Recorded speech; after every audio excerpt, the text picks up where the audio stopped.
안녕하세요.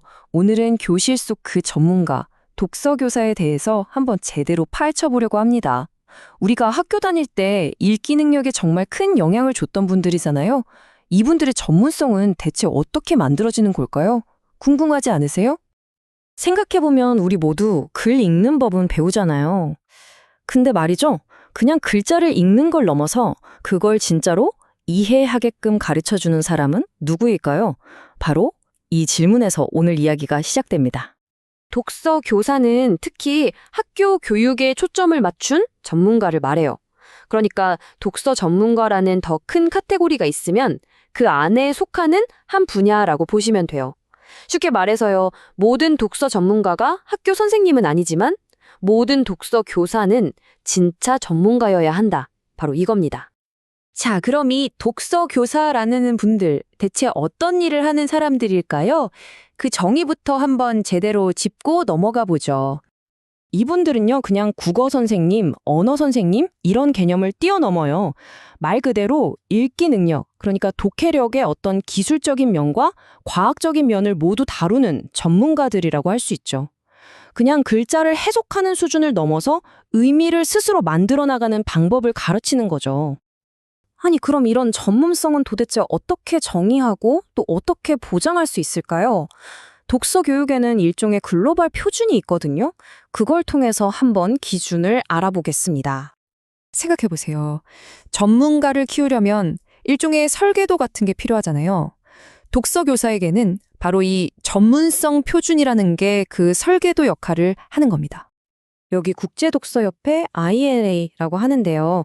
여기가 독서 교육의 거의 중심, 허브 역할을 하거든요. 여기 보시면 유치원 선생님부터 행정가 또 다른 전문가들까지 교육 시스템의 모든 구성원이 다 연결돼 있잖아요. 이게 뭘 의미하냐면요.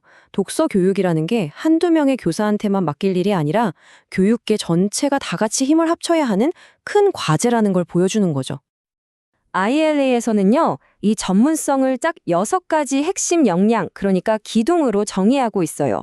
이론적인 기초 지식에서 시작해서 학생들의 다양성을 존중하고 또 효과적으로 평가도 할 줄 알아야 하고요. 궁극적으로는 동료들을 이끌어주는 리더십까지 이 6개의 기둥이 아주 튼튼하게 균형을 딱 이룰 때 진짜 전문가가 탄생한다고 보는 거죠. 자, 그럼 이 글로벌한 설계도가 우리나라, 한국에서는 구체적으로 어떻게 적용되고 있을까요? 이제 한국의 자격제도 쪽으로 한번 들어가 볼게요. 아주 간단하게 비교를 해보자면요. 이렇습니다.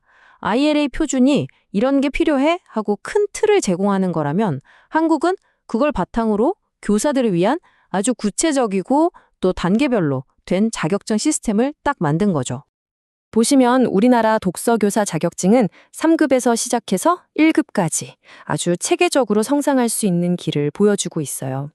그러니까 3급에서는 우리가 왜 이걸 가르쳐야 하지 하는 철학적인 기초부터 다지고요. 2급으로 올라가면 그럼 이걸 어떻게 운영해야 할까 하는 실무를 배우게 됩니다. 그리고 마침내 1급이 되면요. 아예 새로운 교육 프로그램을 직접 개발할 수 있는 그런 전문가로 거듭나는 거죠. 자, 그럼 이런 기준들을 갖춘 선생님들은 과연 어떤 여정을 거쳐서 성장하게 될까요? 이제 교사라는 직업의 전문성이 어떻게 발달하는지 그 과정으로 한번 넘어가 보겠습니다. 보통 교사의 커리어는 크게 4단계로 나눌 수 있어요. 처음 대학에서 지식을 쌓는 준비기가 있고요.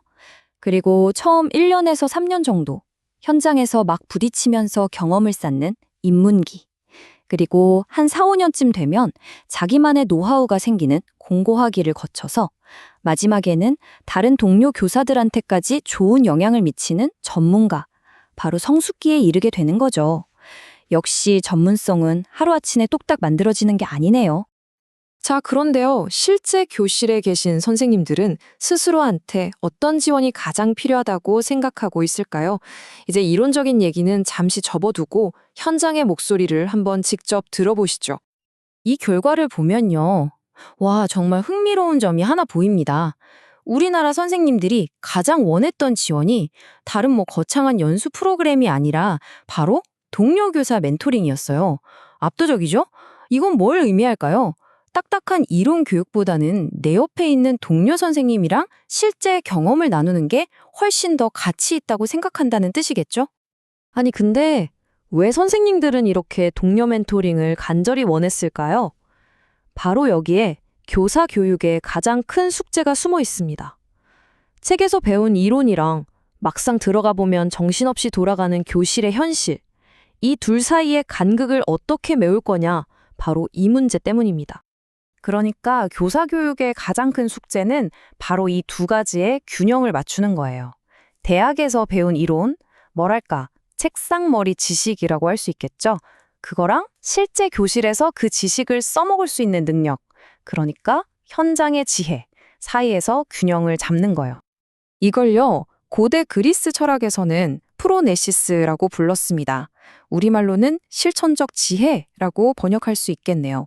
이게 뭐냐면 단순히 뭘 해야 할지 아는 걸 넘어서 바로 그 순간에 그 상황에서 어떻게 그리고 왜 그렇게 해야 하는지를 아는 그런 진짜 지혜를 말하는 거죠. 결국 최고의 교사 교육이라는 건요, 그냥 이론만 막 알려주는 데서 그치는 게 아니라 선생님들이 바로 이 실천적 지혜를 스스로 기를 수 있게 도와주는 걸 목표로 해야 한다는 겁니다. 지식을 넘어서 지혜를 갖춘 전문가를 만드는 거죠. 자, 그럼 이제 마지막 질문이 하나 남습니다. 과연 우리는 어떻게 해야 그냥 지식만 많은 교사가 아니라 교실 현장에서 진짜 빛을 발하는 지혜까지 갖춘 교사를 길러낼 수 있을까요?